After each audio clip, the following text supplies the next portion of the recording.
Can everybody see my screen? Yes. All right. Well, hi, everybody. I hope everybody has been enjoying the hackathon. You're all probably exhausted, so I really appreciate you coming out to watch this talk, even though you are probably very, very exhausted. Before I continue, you should know that there is no need to take notes or anything like that.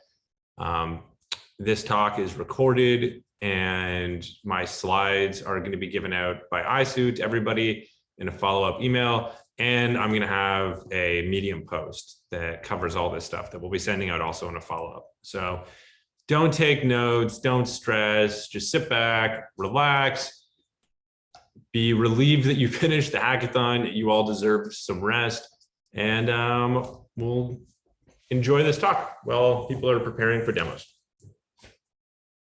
So before we get into the meat of it, you're probably asking yourselves, who is this guy? Well, I'm Dan. I am an engineering manager at Wave. I'm an open source maintainer. I'm a dad, and I'm a cat foster dad. So if we get any adorable interruptions during this thing, then that's why. So before we get into how to contribute to open source, let's talk a little bit about what open source is. Some of you may be familiar with things like Google Chrome or other very large open source projects like Android, but let's talk about what open source itself is. So open source software is any code that is designed to be publicly accessible. That means anybody can see it, make changes to it, distribute it as they wish. It's free to use and modify. Some open source licenses have other caveats to them, but that's beyond the scope of this talk. For our purposes, open source is any software that is designed for others to see, modify, and distribute the code, not just the binaries as they see fit. So what are some examples of open source software that you might be familiar with? Well, Spring is a framework that many of you may have heard of. It's an application development framework that provides the foundations for building enterprise-grade software for serving millions and millions of users. There's also Spring Boot, which is a sub-project of Spring, which is designed for startups and to kind of be a super light framework that lets you get moving fast. It's written in Java. It's used by organizations of all sizes, and it's maintained by VMware, formerly Pivotal. Another example is VS Code. So a lot of you might use VS Code. It's a fully featured source code editor. It has an open plugin ecosystem, and if you like, you can configure it as a full-fledged IDE. It's written in TypeScript. It's used by individuals, perhaps such as yourselves, in businesses and in universities, and just people hacking around. And it's maintained by Microsoft. But what about an open source project you may not have heard of, or something that is more reasonable to contribute to, perhaps? ESLint jest formatting plugin is probably something that none of you, perhaps maybe if you've had a co-op at Wave, have heard of. So it's a plugin for ESLint that allows people to automatically format their tests in a consistent way. If you haven't heard of it, ESLint is a static analysis code quality tool for JavaScript. So this plugin is written by TypeScript and JavaScript, and written in TypeScript and JavaScript. It's used by project maintainers, and it's maintained by me. So why am I telling you this? Because I want you to know that you can do this also. Open source is not something that is just for the Googles and Microsofts and VMware and Oracles of the world. It's for everybody. Open source is everywhere and it's in everything, and you can do it too. In fact, I made my first open source contribution in university, and I was studying business. It's really important to just take away from this, if you take nothing else from this talk, remember that open source maintainers are regular people just like you. People with cats, people with dogs, people that are in school, people with jobs, people with families, people who like to go out a lot. They're just people who are passionate about software and want to share that passion with others. And a lot of open source maintainers want help. There are many open source maintainers that don't want help, but there are many who do. And one of the things that we're going to cover early on in this talk is how to find the projects that want your help.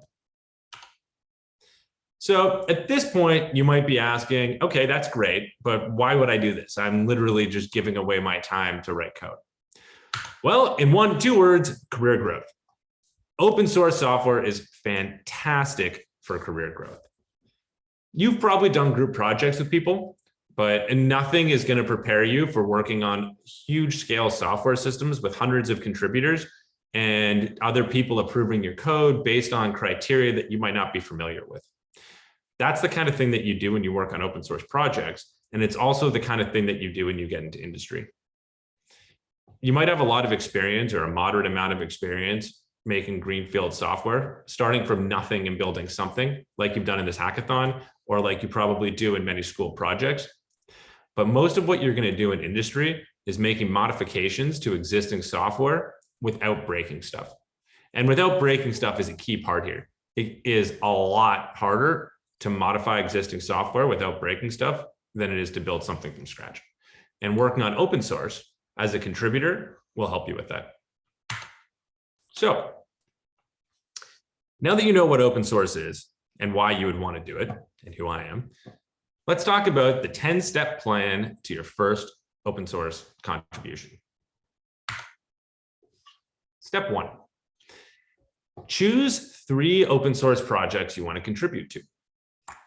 If you're going to find a project that you want to work on, it shouldn't just be a project that you're excited about. Of course, it should be something you're excited about and it's something you want to spend time on, but you also want it to be something that is going to be a good starting project for you. Remember, this is your first time. So look for something that has a maintainer's file or a community code of conduct or both. This is a strong indication that the maintainers of the project really want help from people outside their core group. You can look for a high ratio of committers to GitHub stars. So where you'll find the committers varies project to project, but usually it's on the bottom right-hand side of the landing page you get to when you click on a project. And the stars are up top. And the idea is that if you see a project with 20,000 stars and only 5 committers, chances are that's considered a closed project and it's maintained by a core group of people and they don't want your help. But if you see a project that has 30,000 stars and 2,000 contributors, that's a strong indication that the maintainers consider themselves to be an open source project where they want to bring in a lot of community. A great example of this is a project called Storybook. And if people are interested in that, I can talk about it after this talk in the Q&A section. You're also going to want to look for issue tags. So if you go on the issues page, you'll see a place where you can choose tags from a dropdown. If you see a lot of issues tagged good first issue or docs, that's a strong indication that the maintainers of this project want people to contribute, in particular, the good first issue one.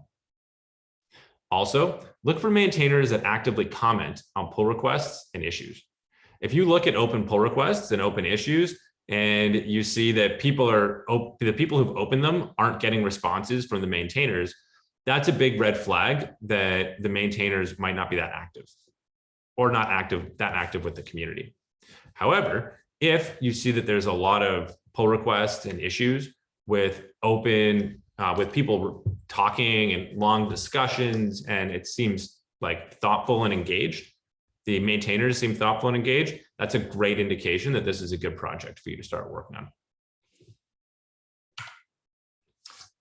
So now that you've got this list of 3 projects, you're going to want to grab the first one and find something to do on it. Now, these steps you may wind up repeating based on how successful you are. That's why you've got 3, but you should start with the one you're most excited about. So here's some things to consider when you're picking your first ticket. First, and most importantly, do I want to write code or docs? This is something that you should decide before you start looking through tickets. My first open source contribution was docs. That was about 10 years ago. If you prefer to write code, go for it. This is mostly going to be focused on writing code because it's a bit more involved, but writing docs is a great place to get started because it takes you through the whole process of opening a pull request and having a back and forth between the maintainers. Is this ticket intended for a first-time contributor such as yourself? If it's tagged something like good first issue, that's a good indication that it is. It might not be, and it'd still be a good one, but that's something that you're going to want to ask. It's very important that you communicate that you are a first-time contributor. The last thing you want is to go started down a path where somebody thinks you're capable of more than you are, or comfortable doing more than you are.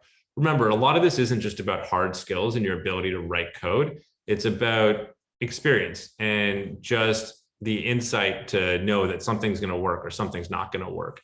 And if you're a first-time contributor, the maintainers will know that you just have less volume of time experience in the field, and take that into consideration when working with you. And you might even get more of their time. Is this something that you can reasonably do? This is kind of the same as similar to the last one. You really want to make sure that whatever you're taking off is something that you're going to be able to take off end to end.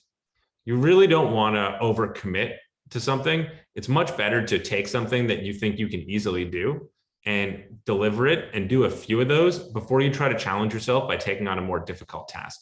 Remember, actually writing the code is only a small part of this process. Is this something you want to even do? This might seem obvious, but a lot of people might take on an issue because it seems like something that they can do, and then realize partway through it's not something they want to do, and then they abandon it. You really want to make sure you see this through. This is your first open source contribution. Make sure you get things started off on a good foot with a solid work ethic. And lastly, but still important, how much support will you need to get this done? If this is something that you can do by yourself on your own, that's best. But maybe it's not. Maybe you've got a friend or somebody who can support you who's also good in this area. You can bite it off together. That's a perfectly reasonable thing to do. Remember, this isn't like you're writing some sort of assignment for school by yourself, and the goal is for you to prove that you're capable of something. The goal is to contribute to a community, and the ultimate artifact, the ultimate tactile thing that the community members want back from you is working software. How you get it done is really up to you, as long as you work well with the community. So now you've found your first ticket. Now it's time to offer up your help. And the way that you're going to do that is to go into the issue where you have decided you want to help and write a comment that is offering to help. Some of the things you're going to want to cover in that comment are your experience level. We've talked about this quite a bit already, but it's very important that you don't misrepresent yourself. Your willingness to work with the maintainers. Let them know that you understand that this is a back and forth and you're more than happy to work with them to get things done. Show that you're eager to contribute. People really feel that eagerness and they feed off of it, and it's cyclical. And if you're eager to help, somebody else will be eager to help you. But this might wind up being more work for them, especially if it's a simple issue. But a lot of people want to help the community, want to help younger people get started. And this is a great opportunity to take advantage of that, and showing your eagerness to contribute lets people know that you're worth their time. And also be clear about the time commitment you can make. A lot of people have kids and full-time jobs and just can't make the time commitment to do a lot with open source. But as university students, you may have more time than other people. More time might be 6 hours a week that you can contribute to this, or 10 hours over the next 2 weeks, which may be a lot more time than somebody, with a family and all sorts of later in life adult responsibilities can commit to, which is something that is very much in your favor because it positions you well to get this done. And it makes you worth their time because it shows that you have what is needed to get this over the line. And now you wait. You might be waiting for a while. I can tell you from experience, I have missed comments on issues where somebody offered to take them or open PRs, and I felt terrible about it. But sometimes you just don't check your GitHub notifications for a few days or a few weeks, and things add up. And I felt really bad and was really apologetic. And I sure hope that that person didn't take it seriously or personally. And you should also not take it personally. It might be worth at this point going back and offering to take issues in the other second and third project if you don't hear back from the first one. That's why we chose 3 out of the gate. So you're going to want to find something to do to keep you occupied while you're waiting. I recommend Tetrio. I understand this is kind of popular at Guelph. ISU got me really into it. It's very fun. Highly recommend. So now somebody has actually responded and they've asked you to take on the ticket. Your heart might be pounding. You might be questioning whether or not you can even do this. So the first thing you should probably do, which isn't in the slides, is take a deep breath. Maybe try Headspace. It's a great meditation app. And then start working on the mechanics. So the first thing you're going to need to do is read GitHub's docs on forking the repo. I could give you a link, but it's probably easier for you to just Google it. And these docs are going to cover all the mechanics of working with an open source project. Forking a repo, cloning it onto your local machine, all the steps that we're going to cover here in more detail. So create a fork and then go back and reread GitHub's introductory docs on forking the repo. It's very important. These are the mechanics of doing this. This is the kind of thing that it's easy to not know how to do it or get frustrated trying to figure this out. But GitHub gives you step-by-step instructions. You should follow them. Your goal here is to make it contribute to open source, not to bumble around trying to figure out the mechanics of how to get the repo onto your machine and open a pull request. So now that you've reread the docs, make sure that you have properly forked it to the right account. And then that will be covered in the docs. And then clone the repo onto your local laptop. Yes, I understand code spaces are a thing. I don't know much about them. I'm sorry, I can't help you with that, but I'm sure that GitHub has instructions for using code spaces. Now, you're going to want to do a deep dive. So some areas that you're going to want to read up on are the niche that the project aims to fill. That's probably going to be in the project's docs, in the README. Of course, you're going to want to read the whole README all the way through in detail. If there's other contributing docs, you're definitely going to want to read those also. You don't have to read the whole README, but anything that relates to the part of the project that you're working on is valuable and you should definitely read it. If it's a project that works with a framework, say it's a React plugin, you should read the React docs. If it's a plugin or an add-on for React, if it's a plugin for ESLint, you should read the ESLint docs. You should look into the testing library it uses. Chances are, if this is a project that's big enough that you know about it, it has tests, and the tests are very important for open source projects. Really, can't emphasize that enough. We'll cover that a bit later, but you should read up on the testing library it uses. If it's a modern project and it's written in JavaScript, it probably uses Jest. Maybe it's Java and it uses JUnit, but you're going to want to read up on the testing library. And some projects use assertion libraries. An example of an assertion library for JavaScript is Mocha. You're going to want to check out those docs also if it's applicable. And if you haven't learned Markdown, you should go familiarize yourself with it. It's pretty much all over the place in the open source world. It's actually pretty straightforward to learn. I used to use it to take notes. It's awesome. You should learn Markdown. Now, you've got all of your background information. You've read all the docs. You know how to use the testing library. You know how to write assertions. You are completely familiar with what you're going to do. You're ready to go make things work. Obviously, you skip this step if you're writing docs, but if you're writing code, the first thing you're going to want to do is write some tests that are failing. And the reason they're going to be failing is because the actual code that's going to run in them doesn't exist yet. So write a test to cover the success criteria of your ticket before you start on the functional code. A very contrived example of this would be if you want to write a function that adds 2 numbers, and you're going to call that function add, and it has an arity of 2, and the first parameter is one number, second parameter is another number, and they get added together, which is probably the simplest function you could possibly write. you're going to want to write some tests that say, add 2 and 4 equals 6. Add 3 and 6 equals 9. And you're going to want to go and write a few of those tests and commit them before you start writing the code. Now, expect to spend way more time on testing than writing functional code. Chances are the code that you're writing is not just going to add 2 numbers, and it's going to be far more complex than that. And the bigger these projects get and the older they are, the harder it becomes to write tests. So testing is probably going to be the biggest challenge here. You should embrace that and really take the time to write good tests. It's okay if they're not polished now. You should polish them before you actually open the pull request. But right now, you just want to get something down here that works. Now, we talked earlier about how contributing to open source is good for your career. If you come to your first job interview and you already have experience writing good tests for an open source project, that's going to be a huge tick in your favor, and it's going to put you ahead of a lot of other candidates.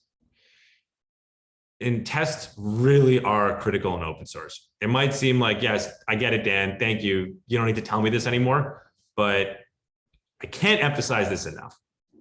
There's probably only going to be a few things that you take away from this talk, and one of them should be tests are critical. Another should be very nice to people when you're working with them. And we'll talk about that in a little bit. But tests are really critical. The bigger a project gets, the harder it is for one person to have a holistic understanding of every single piece of the app. Sorry, a complete understanding. People will have a holistic understanding of how the app works together, but they might not be able to recognize every little function, every little piece of functionality. And it's these tests that you write that allow other people to make changes without worrying about breaking your code. So now you've done the hardest part. The hardest part about all of this is probably going to be writing the tests. So now that you've written the tests, let's write some functional code. So here's some tips for writing great source code in open source projects or any large projects.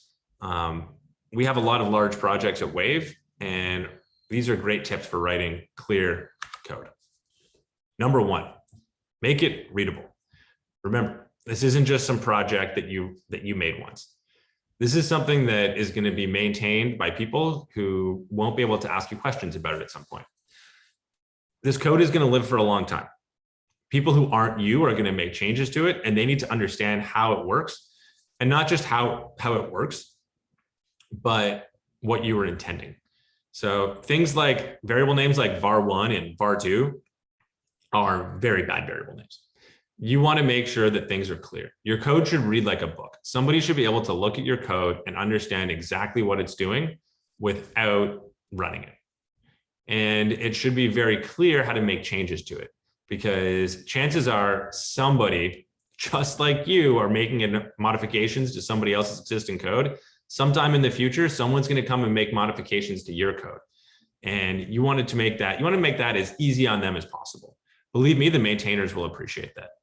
And speaking of maintainers, optimize for maintainability.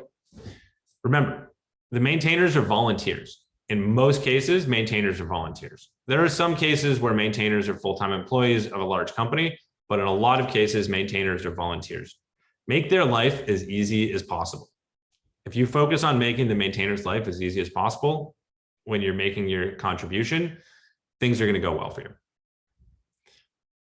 And don't worry about theoretical performance. Unless you're working on something like a sorting algorithm, which you're probably not for your first open source contribution, you really want to focus on readability and maintainability. This is not the time to focus on performance optimization unless you're asked to. This is the time to really focus on maintainable code that adds real value to the people using it. And again, to be fair, performance might be an issue for the people using it, but don't worry about it unless you have a specific reason to. And lastly, make your code clear, not clever. If it takes a few extra lines to write your code clearly, but you can get it all into one line, don't. Make your code as clear as possible. Clarity, readability, maintainability. These are the keys to great code in large projects. And finally, you've got your code written, you've got your test written, everything's polished, and you're excited to show it off. Now is the time to open a pull request. If you forget how to do it, go back to those GitHub docs we talked about earlier. They will walk you through the mechanics. But as far as what to do once you've got it open, you're going to want to write a very thorough description. The description of your PR is very important. This is all the person who reads it is really going to see before they start reading through your code. You don't get to talk to them and explain it to them. All they get is this. So fill out everything in the template, even if it seems ridiculous, even if it feels unnecessary to you. If it's really not applicable, cross it out with a strike through, changing the font to strike through and write beside it why it's not applicable. But remember that the maintainer has taken the time to come up with this checklist and write this template, and they are going to appreciate you filling it out. Make sure you've addressed every item in the PR template tick boxes. If applicable, sometimes you have tick boxes that say, make sure you've squashed your commits, make sure you've done this, make sure you've done that, and make sure that you follow all those. And if you're having a hard time with something like squashing commits, feel free to write in the comment, hey, I don't know how to do this. Do you have any tips? But make sure that you've already Googled it and looked through Stack Overflow. Link back to the original ticket. This is a very important one. You're going to want to link back to the original ticket and let people know why you were doing it. The link will help them see why the question was asked. And now you're going to give a clear description of what you did specifically and why what you did solves that problem. And finally, be very polite. Politeness is very important. You're working with someone who's never met you. First impressions are important.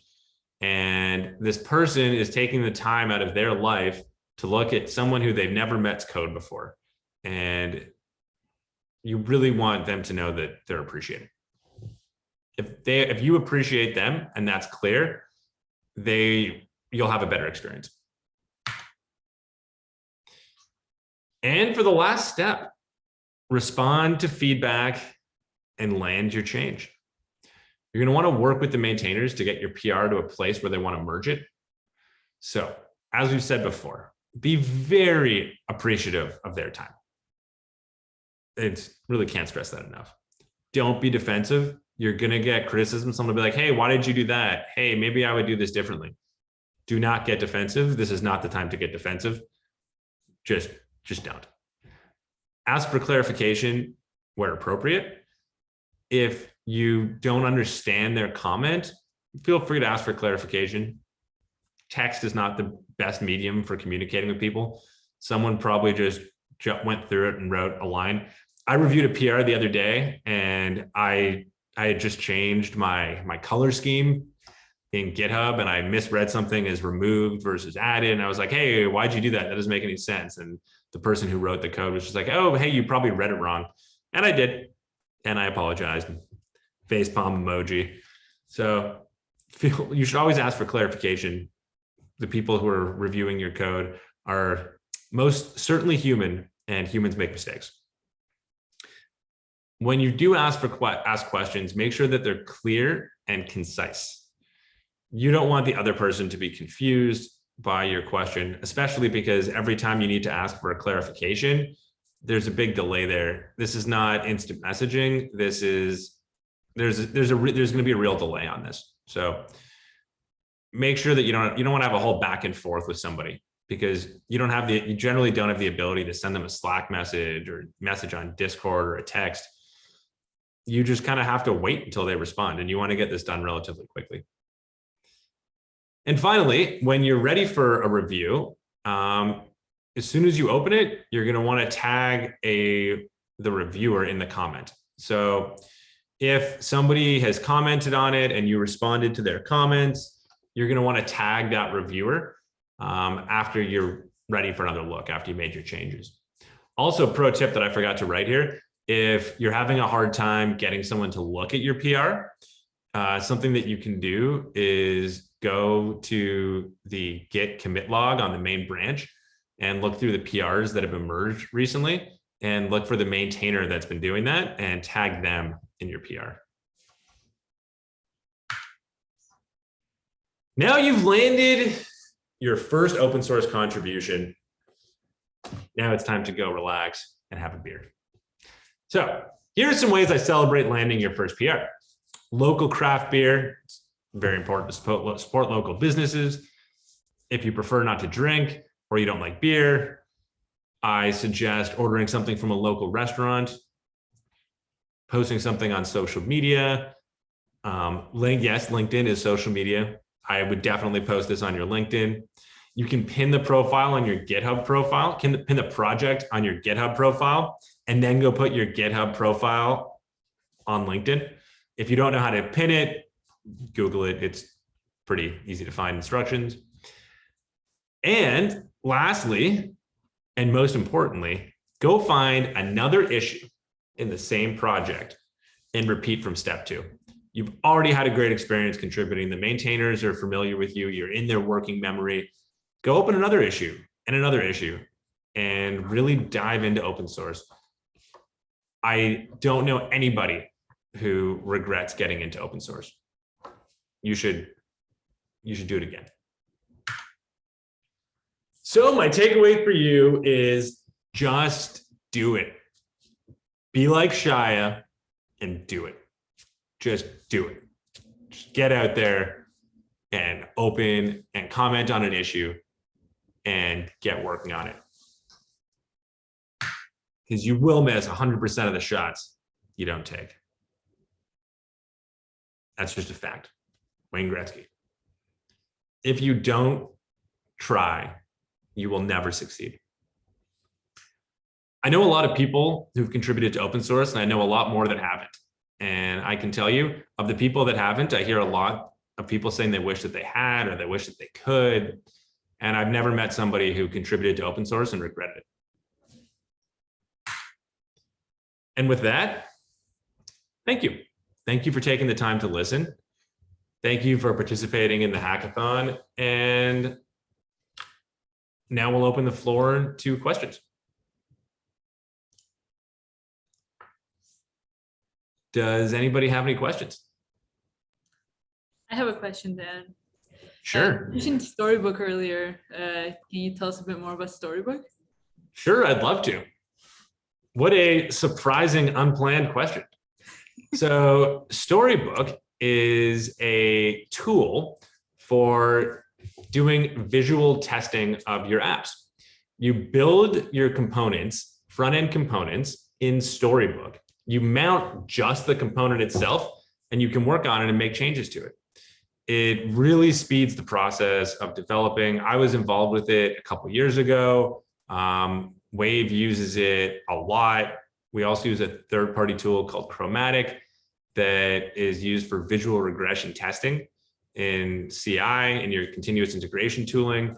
And it works with it's a completely free product, free and open source Storybook, not Chromatic. Chromatic is paid.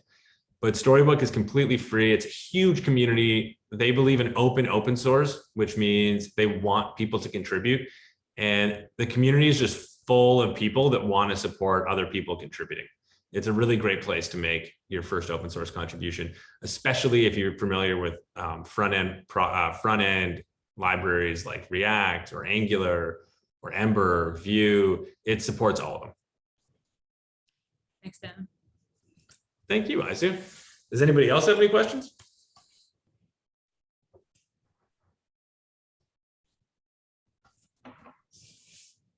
I'll ask another question. So testing isn't really covered that much in university, but it's extremely important, as you mentioned, for real software and for open source software. Do you have suggestions for how to write your first test, how to learn about that? Sure. First, I just want to say all software is real software. If you're writing code and it does stuff, that's real software. But testing is really important in industry. Thank you, Will, for bringing this up. Testing is really important in industry. We require that all code at Wave is tested unless you have some sort of specific exemption for some very specific reason. All code gets tested. In in business software. I understand things are different in games, but I can't speak to that because I'm not a part of that industry. But we write software that people rely on to run their businesses. And most of you will, unless you're getting into games, will go on to write software that people use to run their businesses or that people use to run their lives. And people rely on the software that we write. And that's a serious responsibility. It's a responsibility to our stakeholders, to our shareholders, that people can trust us and that things don't break. But more importantly, it's a responsibility to our users. People trust our software. They rely on it to run their lives and businesses. And that's a trust that we need to take seriously. And the way that we make sure that things don't break when software gets bigger than one person can reasonably test every single piece of functionality themselves manually before they push any changes is through automated testing. And I think a great way to learn about writing tests is to read them. So if you look at some really high quality open source projects, things like Storybook, another project that's got some great tests is Ember, or you can look through a lot of big React plugins. A guy named Kent C. Dodds writes some great testing tutorials for JavaScript. The JavaScript ecosystem is very rich and it's a huge community. And there's a lot of information about it because your backend can be written in any number of languages. But if you have a web app and it's going to run in a browser, it's going to be written in JavaScript, which means pretty much everybody knows it these days, or most people know JavaScript who are professional software engineers. So I would really recommend checking out Kent C. Dodds, or also you can check out Testing Library, which is a large project that has testing utilities that cover a whole bunch of different libraries and frameworks. And there's a lot of great how-tos there. Cool. Thanks. Thank you. It was a great question. Does anybody else have any questions?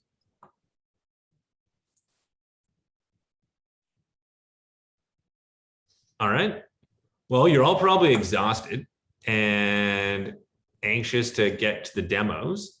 So why don't we call this here, and then people can take a break before the demos, which I believe are at 2 o'clock. Yeah.